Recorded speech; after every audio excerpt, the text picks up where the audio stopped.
Enlightened World Network. And today's topic is who we be, and be as an active verb, I guess. And so often we adopt the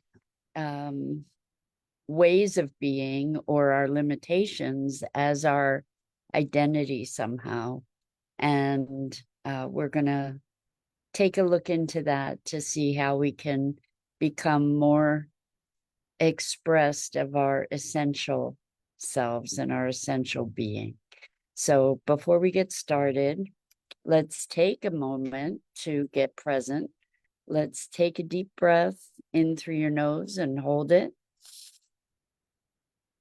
And imagine clean, crisp oxygen flooding your lungs, flowing into your bloodstream, nourishing all your cells, all your organs, bringing vital life energy to your body and being. And as you exhale, exhale any tension, stress, negativity, fatigue. And now let's take another deep breath in through your nose and hold it. This time, imagine brilliant, bright light lighting you up from the inside out, illuminating, electrifying, and energizing all your cells, all your molecules, all your electrons, creating a brilliant beam of light and energy from your heart out into the world. And as you exhale, exhale any remaining tension, stress, negativity, fatigue. And now let's press our palms together, vigorously rub your hands together to feel the friction, the temperature, the pressure, the motion, the tickling and tingling when you stop. And allow all those sensations to bring you present right here, right now, into this remarkable physical form that enables us to experience life. Welcome, welcome, welcome. And welcome to River Oaks Airbnb. So good to have you joining us this morning. So we're talking about who we be.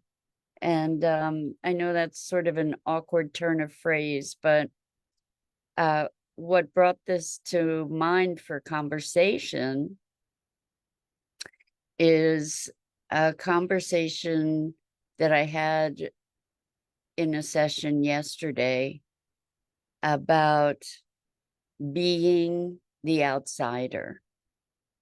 And I have had so many of these conversations and even recognized some of them in myself about the identities that we take on and then live into, that we embody then in our lives. So we say we are an outsider. That's how we identify ourselves. Well, if that's the case, if I believe I'm an outsider, then the way I show up in the world, the way I'm being in the world is going to be from that context. So from the context of the outsider. And if I am playing that role, and I want to use that language carefully and deliberately, because it's a role that we play, or we have this assortment of roles that we play, but we don't even recognize them as roles. We tend to believe them. We tend to act as if it's who we are in our essence. And so we create this context. We're really into the role. We don't recognize a separation between our essence and the role. And so if we're being an outsider, we're going to respond to the stimulus of our environment from that context of being an outsider.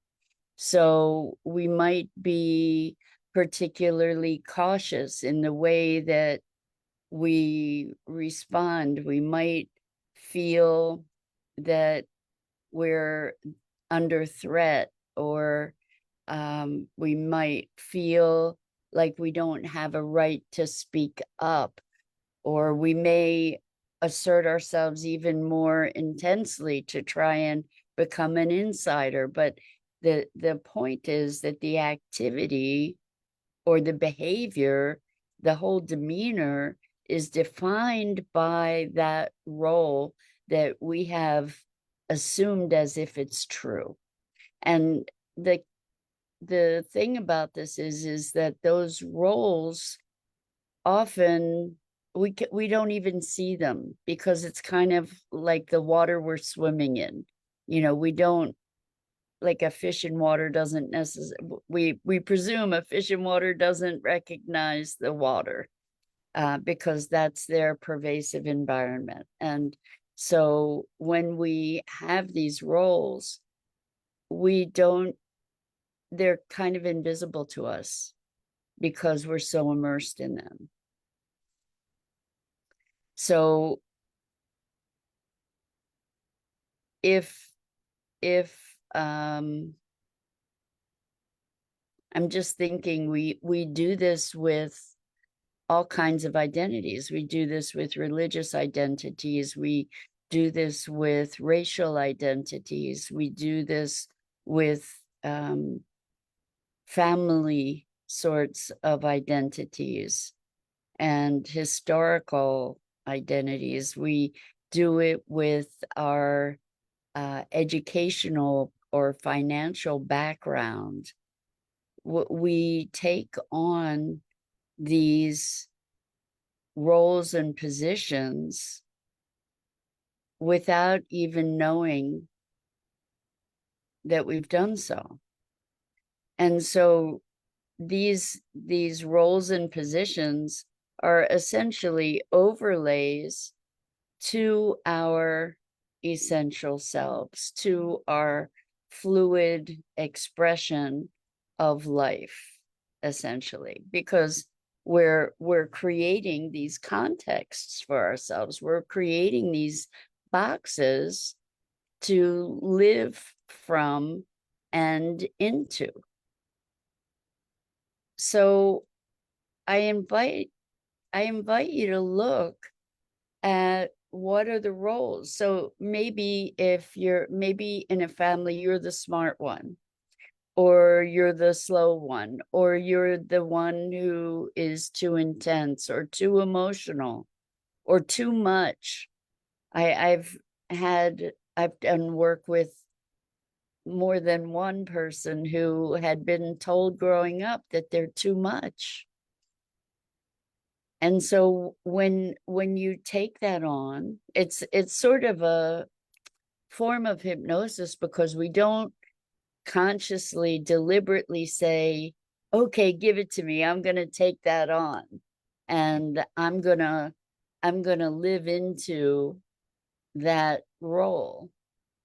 It's kind of like we're under a spell, a spell that was cast before we had the ability to discern. And so taking on that role wasn't particularly a deliberate, awake choice. And because of that, we end up living into it, not knowing that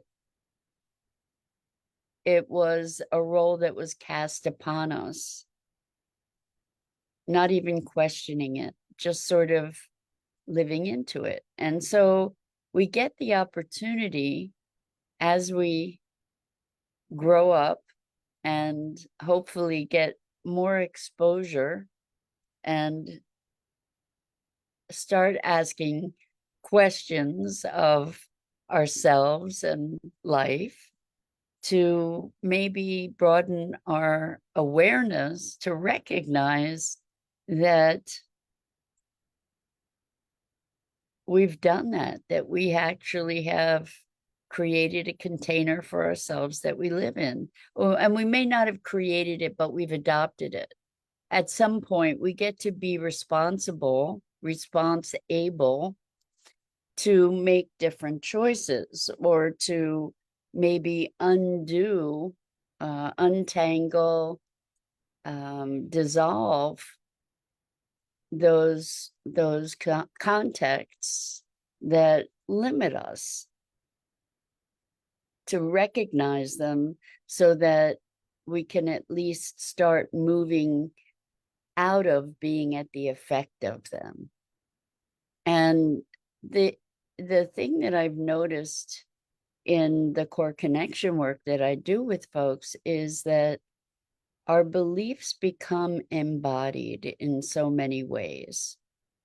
And our beliefs are often an experience, or move from an experience that had us embody, internalize, physicalize, metabolize certain circumstances of our lives that we interpret most often as children. So the circumstances of a child's life and the context from which a child can interpret are limited by the experience that that child has.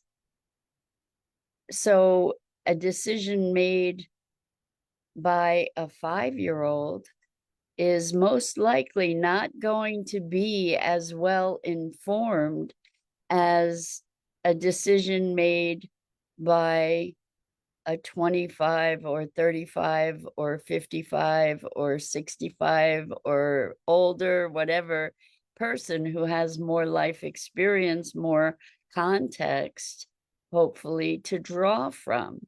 And yet, so many of us are living our lives out of decisions, out of interpretations that were made by children in stressed conditions. So it may be, for instance, as a child, harsh words from a parent registered in particular ways, and in an effort to defend or to protect oneself, in a bid for survival that felt threatened as a child, the child makes certain determinations, like it's not safe to speak up. And as a child, it may very well not be safe to speak up, because there could be a violent or angry parent that would exact certain consequences for the speaking up of that child. And as a result, that behavior, or whatever identity, whatever role emerges from that incident, or multiple incidences,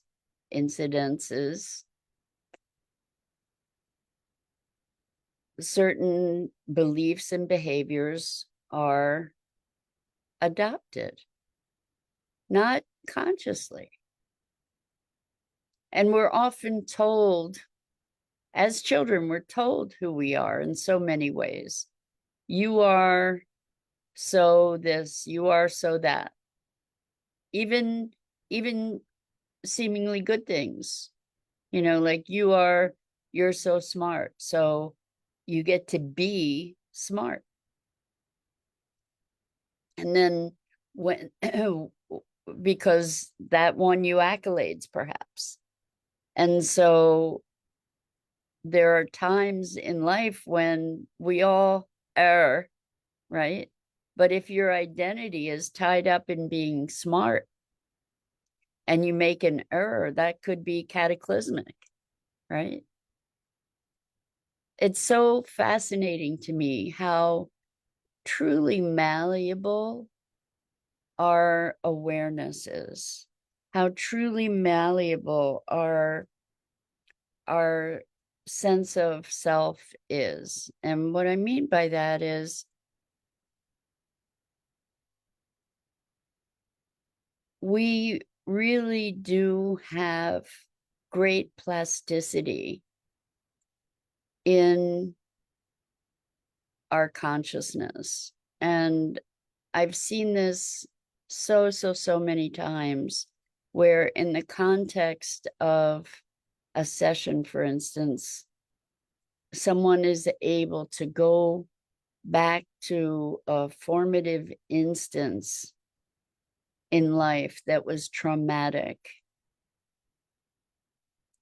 and embrace their child self, encourage their child self, love their child self, accept them, communicate with them, offer support. And it transforms. I mean, it may sound ridiculous, but it's not. It's magic, because what I've seen again and again and again is a kind word to a wounded child, and even an imaginal embrace shifts the experience of that child, which is the experience of the adult self that is connecting with that earlier self. And what happens is that the whole timeline gets shifted. The underlying tone, the underlying tenor, the underlying assumptions and emotional assumptions and foundations then shift and ripple up through time into the present. So what's happening is that in an imaginal place, not imaginary, imaginal, where there's sort of the play of the other than conscious with the imagination and an experiential intelligence here. It's that's very real, even though it may not have happened in the physical universe that we're familiar with. What happens is it's like dominoes. So we tend to believe that the past is immutable, but in truth, that's not the case at all. The past resides in this moment and the way that we interact with it. And so one thing that we can do to deeply transform ourselves is to revisit that wounded child who needed support and give that support. And when that child experiences that support, that child then grows into an adult who was supported. And it shifts a switch. It's that dramatic. I've seen it so many times where giving that child what they need in that time of crisis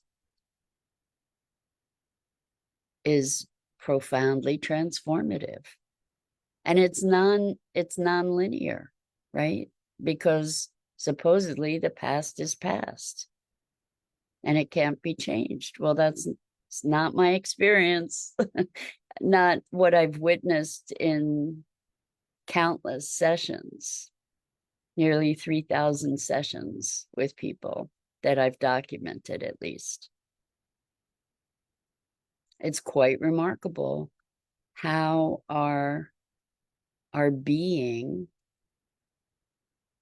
is so malleable, so fluid.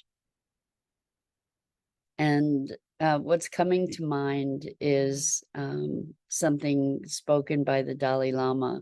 Years ago, I had the opportunity to volunteer at an event where the Dalai Lama was kind of giving a symposium, and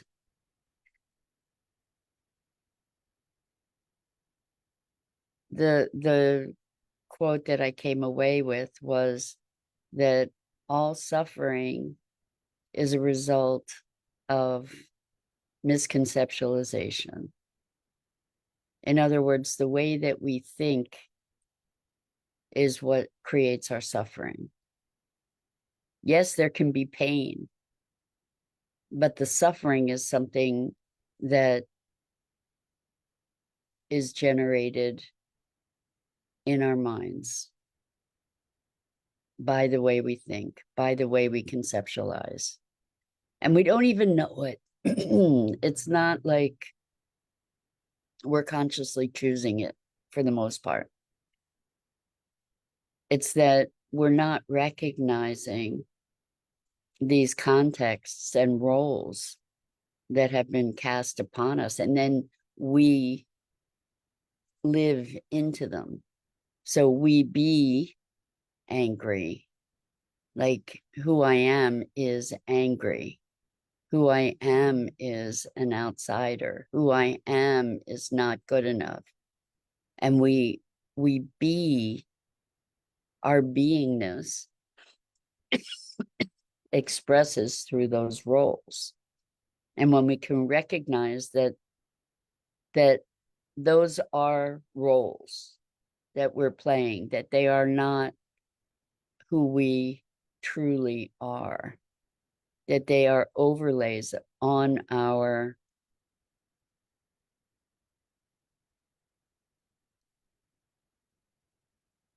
essential selves, then we begin to find a path to freedom and to healing those wounds, redefining those roles, re-identifying, renewing. I love that word, making ourselves new again, renewing. And that's what's available to us. To become conscious, to become self-reflective, to start being able to see into the water that we're swimming in. So that's it for today. I'm Mira Rubin. This is the Core Connection. And I go live here each weekday morning at 9 a.m. Eastern on the Enlightened World Network Facebook page and YouTube channel. And hey, Rosalind, so good to have you here this morning. Welcome. I invite you to like, follow, and share Enlightened World Network and me. The links are in the description. And as always, it's a tremendous privilege to be able to be here with you and share these musings on what it is to be human. So until next time, so much love to you.